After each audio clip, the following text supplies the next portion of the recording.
Magandang araw kaibigan! Tuloy po kayo sa Felicidad's Channel. Sa mga kwento ng buhay at pag-ibig na hinalukay sa natatagong baul ni Felicidad.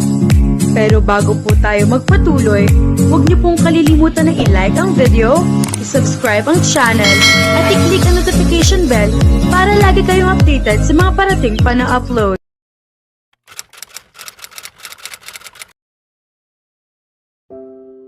Hindi ka ba magbabayad? Sambit ko ng may pagkasuplado. Nakita si Bran na nakatitig lang sa akin, habang hawak ang kanyang Coca-Cola sa isang kamay. Coke lang naman ang gusto ko. Ikaw ang kumuha ng popcorn, kaya ikaw ang magbabayad, bestie, bungad niya habang ipinakipot ang kanyang braso sa aking balikat. Mister, ikaw ang nagmungkahi ng date, kaya ikaw ang dapat magbayad. Wika ko ng may mababang tinig, binigyang diin ang salitang date. Lalo na at ikaw mismo ang nagtulak sa akin papunta sa sinehan. Naunawaan ni Bran ang pahiwatig at agad niyang inalis ang kanyang kamay sa aking balikat. Nilinaw niya ang kanyang lalamunan ng awkward at nagbayad para sa aming pagkain, habang ako'y nakangisi sa tagumpay. Pumunta kami sa lobby upang pumili ng pelikula. Anong gusto mong panoorin? Tanong ni Bran, tinitingnan ang listahan ng mga pelikula sa display. Romansa. Halatang may konting iritasyon sa tinig niya, ngunit sinubukan niyang itago ito. Hindi masyadong cheesy. Paano ang action? Tulad ng Iron Man, sagot ko, at nakita ko ang ekspresyon ng mukha niya mula sa pagkadismaya, sa pagkagulat, at sa huli sa isang malawak na ngiti. Oo, sigurado. Ang saya naman nun. Ngumiti siya at dali-daling kumuha ng tiket para sa The Avengers Endgame. Hintayin ko siya hanggang makauwi at naupo kami sa aming mga upuan sa sinehan. May 5 minuto pa bago magsimula ang pelikula, kaya inilabas ko ang aking telepono at nag-scroll sa social media. Hindi ba karaniwan na ayaw ng mga babae sa action movies? Tanong ni Bran. Itinabi ko ang telepono at binigyan siya ng tingin na maihalong pagdidismaya sa kanyang pagiging stereotypical. Matalik mo akong kaibigan ng higit 10 taon at ngayon mo lang ba naaalala na mahilig ako sa action movies? Noon pa man, bata pa tayo noong huling nanood tayo ng pelikula at kartoon pa iyon. At hindi naman tayo karaniwang nanonood ng pelikula sa mga sleepover. Akala ko baka nagbago ang gusto mo dahil naging teen ka na, paliwanag ni Bran. Tama naman siya. Okay lang sa akin ang romantic movies, pero anong silbi ng date kung mapipilitan lang ang isa sa manood ng pelikula na hindi niya gusto? Para sa akin, torture iyon. Pero dahil gusto ko ang action movies, hindi kailangan ng partner ko na magtiis, at parehong ma-enjoy namin ang pelikula, paliwanag ko ng seryoso. Sana, matagpuan ko na rin ang aking the one, upang makaranas ng masayang karanasan sa pagmamahal, maaaring ito rin ay matutunan ko sa pagiging pamsamantang nobya. Inilabas ko ulit ang telepono at nagpatuloy sa pag-scroll sa social media. Napansin kong nakatitig sa akin si Bran sa isang sandali at hindi ko na napigilan, tiningnan ko siya. Nakatingin siya ng taimtim sa akin, may ekspresyong hindi ko pa nakita dati, kaya namula ako. Pumailan lang ang mga ilaw ng sinehan, kaya hindi niya napansin ang pamumula ng aking mga pisngi, ngunit ramdam ko pa rin na nakatingin siya sa akin. Nagpanggap akong umubo at muling bumalik siya sa realidad, nag-concentrate sa pelikula. Sinubukan kong gawin iyon, ngunit hindi ako makapag-focus dahil paulit-ulit na bumabalik sa isip ko ang ekspresyon niya. Ano kaya ang iniisip niya? Hindi ko pa siya nakita na ganito dati, kahit noong nakatitig siya kay Tina. Ang mga mata niya ay puno ng lambing at pagkagiliw, parang nakatingin sa isang bagay na napakahalaga sa kanya. Baka iniisip niya ang kanyang kapatid na babae. Siguro. O baka iniisip niya ang bibisitahin siya. Naputol ang aking iniisip dahil sa tunog ng matalim na hinihiwang bagay o isang tunog na parang ganoon. Tumingin ako at nakita ang Avengers na nakatingin sa walang ulo na Thanos, kaya ipinokus ko na ang isip ko sa pelikula nang hindi na palampas ang kahit isang eksena. Paborito ko rin naman sila bilang mga superhero. Lalo na si Iron Man. Kahanga-hanga ang pelikula gaya ng dati at labis kong na-enjoy. Pareho naming na-enjoy ni Bran. Ang pagtatapos ng pelikula ay nagdulot ng luha sa aking mga mata, ngunit mabilis kong pinunasan bago makita ni Bran.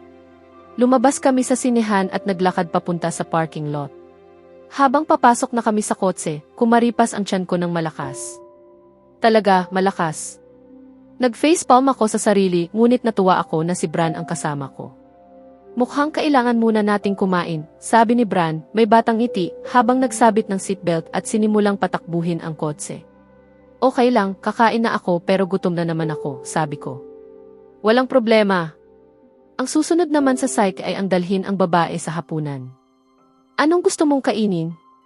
Paano kung Chinese, suggestion ko. Pero mahal iyon, dagdag ko, naaalala ang huling pagkakataon na kumain kami sa Chinese restaurant ng aking mga magulang at nagastos ng sobra.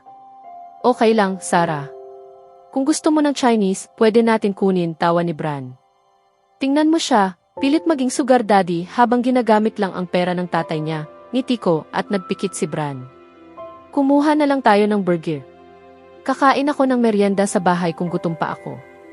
Matapos mapagkasunduan, nagmaneho kami papunta sa pinakamalapit na burger shop at nag-order sa drive-thru. Pagkatapos ng ilang minuto, handa na ang pagkain at pumunta kami sa tahimik na kalsada na kakaunti lamang ang dumadaan na sasakyan upang kumain at magkwentuhan sandali. Kumusta ang lessons ni Tina? Tanong ko habang nakaupo kami sa bench at tinanggal ang plastic ng aking burger. Maayos naman. Madali siyang matuto. Ipinaliwanag ko lang isang beses at naiintindihan niya agad, paliwanag niya. Talagang nagulat ako kung gaano siya ka-focus. Hey, saan ka pupunta? Tumayo ako at lumapit sa isang babae na nakatingin sa akin mula sa malayo. Mukha siyang nasa huling 40 taon at halatang walang tirahan. Patuloy siyang nakatingin sa aking burger at sa aking mukha.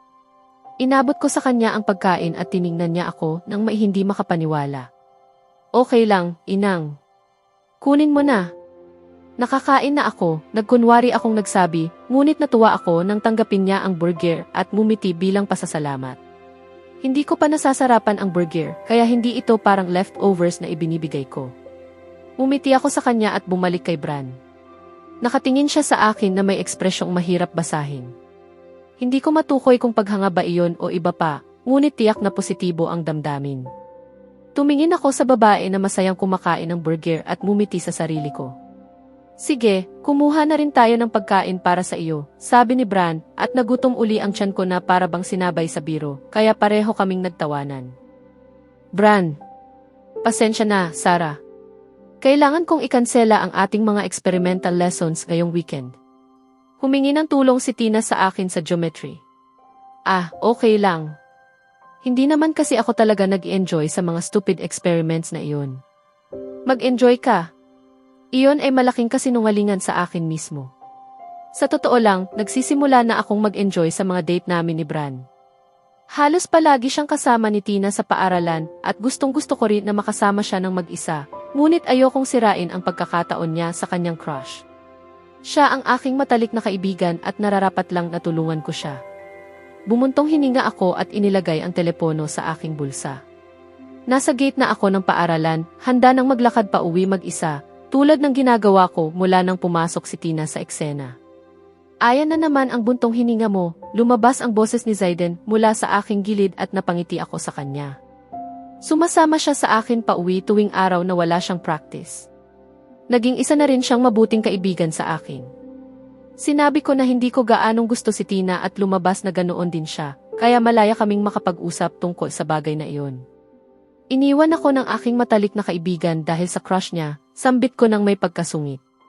Ngayon kailangan kong mag-isip ng gagawin ngayong weekend. May basketball match sa Sabado, masaya kung pupunta ka. Siyempre, kung interesado ka, suhestyon ni Zayden. Hindi naman masama ang manood ng basketball match. Matagal na rin mula nung huli akong nanood. At higit sa lahat, kasama ko si Zayden kaya siguradong hindi ako maboboring. Sasama ako. Tunay. Alam ko na sasabihin mo iyan kaya tara. Kinuha niya mula sa kanyang bag at ipinakita sa harap ko ng may kasabikan. Kinuha ko ito at napansin kong tiket pala iyon sa match sa Sabado. Napangiti ako ng bahagya at nagpasalamat sa kanya. Nagpatuloy ang aming usapan sa mga random na bagay hanggang sa makarating kami sa bahay. Binuksan ko ang pinto para makapasok at narinig ang tunog ng telebisyon, tanda na nasa bahay na ang aking mga magulang. Oh, anak, nasa bahay ka na pala, lumabas si mama mula sa itaas ng hagdan nang lumingon ako at ipinaalam kay Zayden. Sino naman ito? Kaibigan mo ba siya? Tanong ni mama habang lumalapit at mumiti ng mainit kay Zayden. Oo mama, ito si Zayden. Zayden, ito ang aking ina, ipakilala ko sa kanila at mumiti ng magalang si Zayden. Ano ang ginagawa ninyo dyan sa labas? Halika na sa loob, imbitasyon ni Mama, sabay galaw ng kamay. Ah, hindi po, Mrs. Salazar. Salamat, pero aalis na po ako. Anong kabalbalan iyon? Hindi namin pinalalabas ang bisita nang hindi tinatrato ng maayos.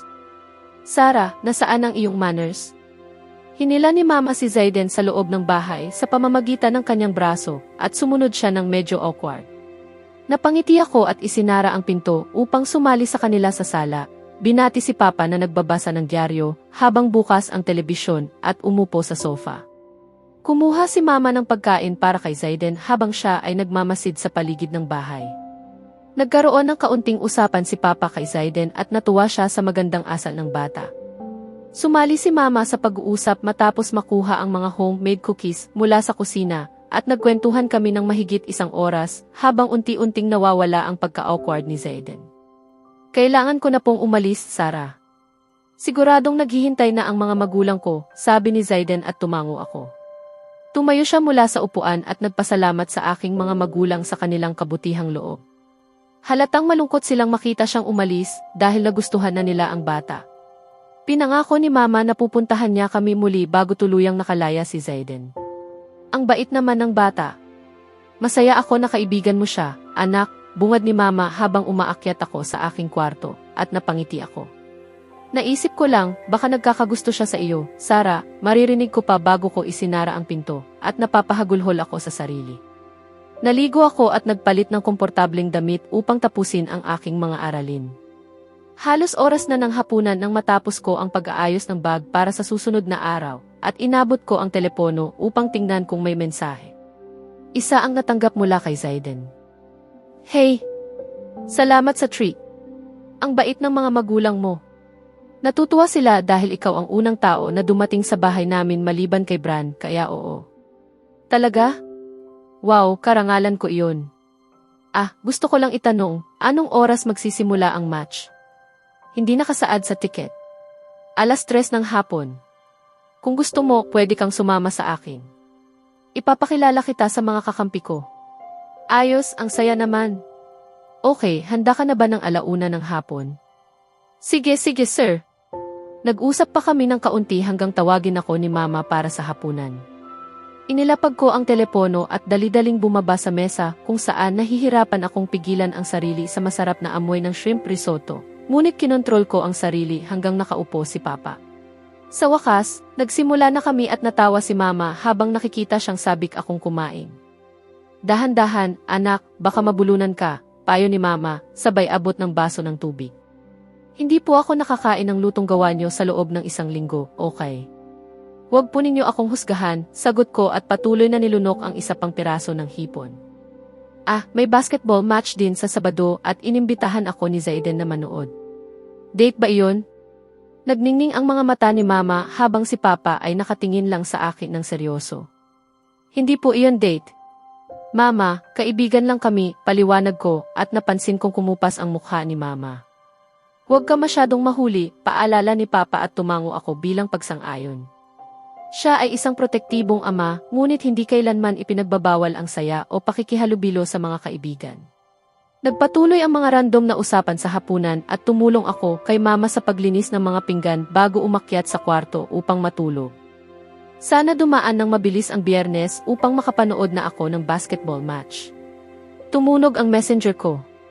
Si Bran may mensahe. Susunduin kita bukas. 7:30 ng maaga, eksakto. Sa susunod na kabanata, makikita kung paano dadalhin ni Bran si Sarah sa kanilang experimental date na puno ng nakakakilig at nakakatawang mga eksena, habang unti-unti niyang sinusubukan ang mga tips mula sa website. Kasabay nito, lalabas ang mas malalim na damdamin ni Bran para kay Sarah, na magdudulot ng tensyon at kilig sa pagitan nila. Kaya abangan natin,